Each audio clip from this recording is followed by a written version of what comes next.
tadi bisnis cloud ini potensinya bisa mencapai 14,6 triliun rupiah, yang bisa didapatkan penyelenggara jasa internet ini berapa triliun jadinya?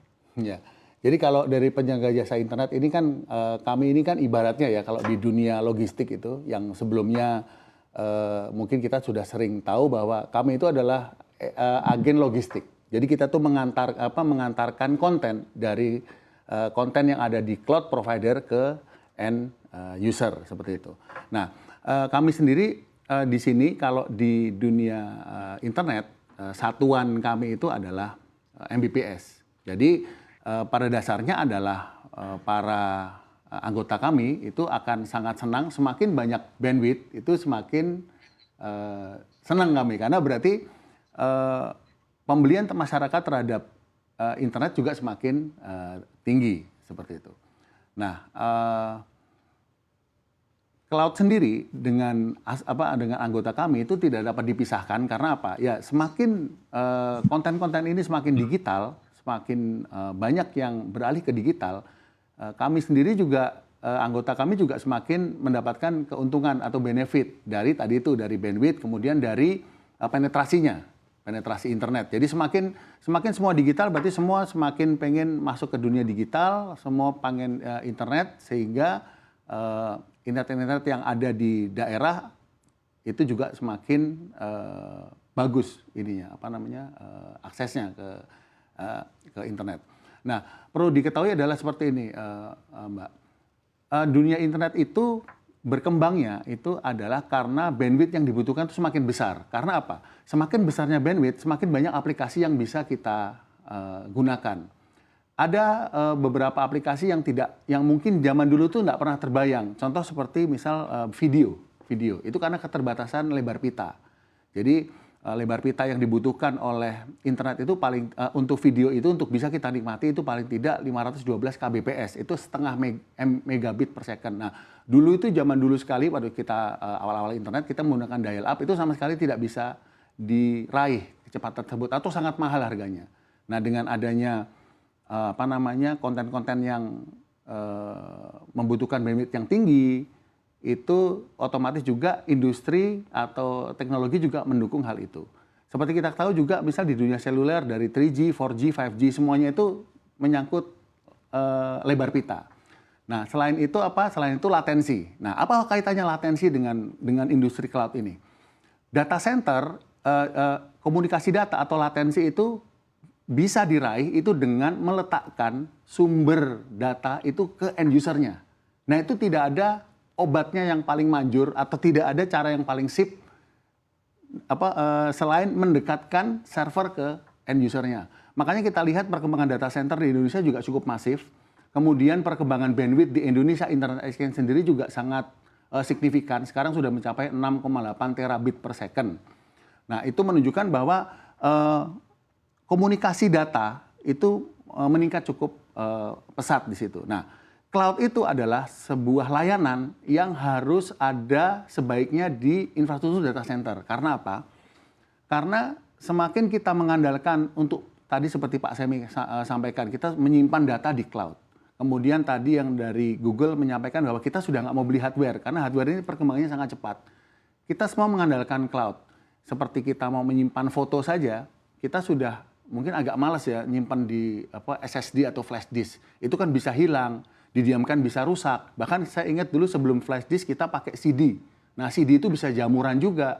Bahkan data kita yang kita simpan mungkin 20 tahun yang lalu hilang. Maka sekarang itu sudah kita udah nggak mau repot. Kita semuanya disimpan di cloud. Nah, cloud ini sekali lagi butuh infrastruktur data center. Data center ini terkait dengan wilayah. Jadi harus memang dekat dengan usernya. Makanya perkembangan industri data center dan cloud ini pasti akan sangat cerah karena orang akan beralih ke situ semua sekali lagi karena nggak mau repot. Baik, tapi sudah dihitungkah berapa kira-kira pertumbuhannya yang bisa didapatkan penyelenggara jasa internet apabila tadi dikatakan 14,6 triliun rupiah untuk pertumbuhan bisnis cloud computing? Ya, kita nggak punya saya belum punya data pastinya ya. Tapi yang pasti adalah dari tahun ke tahun perkembangan masyarakat Indonesia yang mengakses internet itu semakin bertambah, semakin tinggi.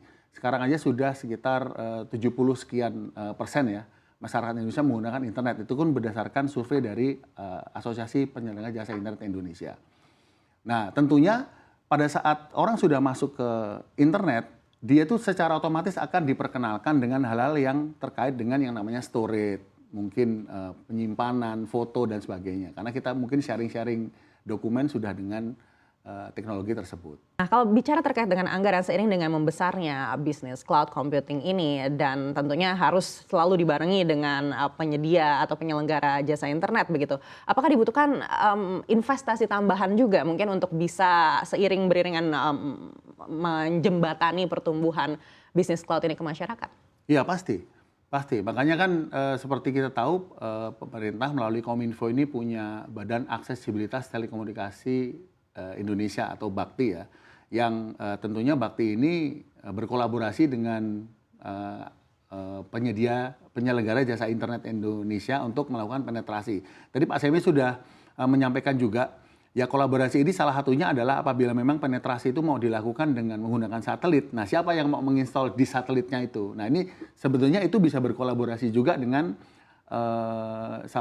dengan anggota asosiasi anggota kami atau ISP-ISP yang ada gitu loh. Nah, kemudian setahu saya juga pemerintah juga punya program-program untuk membuat internet itu masuk ke daerah-daerah atau ke daerah 3T, yaitu dengan proyek Palaparing seperti kita tahu. Palaparing ini kan ada proyek kerjasama pemerintah dan badan usaha untuk mendeliver backbone. Nah, apakah dimungkinkan misalnya ide aja bahwa KPBU ini bukan hanya buat backbone, tapi buat akses. Ya, seperti itu misal idenya. Jadi pemerintah menyediakan konsep kerjasama pemerintah badan usaha untuk membangun misal jaringan optik di suatu desa atau suatu daerah, tapi dengan konsep kerjasama pemerintah dan badan usaha. Gitu. Nah, ini juga bisa dilakukan sebenarnya dengan solusi-solusi yang kreatif seperti itu. Gitu. Jadi yang pasti membutuhkan investasi dan Pak Semi sudah sampaikan tadi, memang kadang-kadang di daerah 3 tersebut secara ekonomi itu memang belum masuk untuk hitung-hitungan bisnisnya. Gitu loh. Jadi nggak mungkin kan anggota asosiasi ini mendeploy di suatu daerah, membangun di suatu daerah, tapi nggak ada profitnya gitu loh. Nah, maka disinilah pemerintah itu masuk melalui Bakti untuk mengisi kekosongan itu. Baik. Ya, dan memang kita sangat berharap begini, kolaborasi ini tetap berlanjut gitu Mbak. Karena apa? Bagaimanapun juga yang ahli internet ini adalah anggota-anggota kami kan gitu kan. Jadi kita juga tidak berharap pemerintah mengambil alih semua itu untuk melaksanakan digitalisasi tersebut gitu loh. Kita tidak berharap seperti itu. Jadi ya pemerintah dengan Baik. itu berkolaborasi lah tetap dengan kita. Nah, termasuk sebenarnya dengan cloud. Setahu saya pemerintah juga punya program itu program pusat data nasional. Jadi pusat data nasional itu intinya adalah semua itu adalah kita membangun ekosistem, Mbak.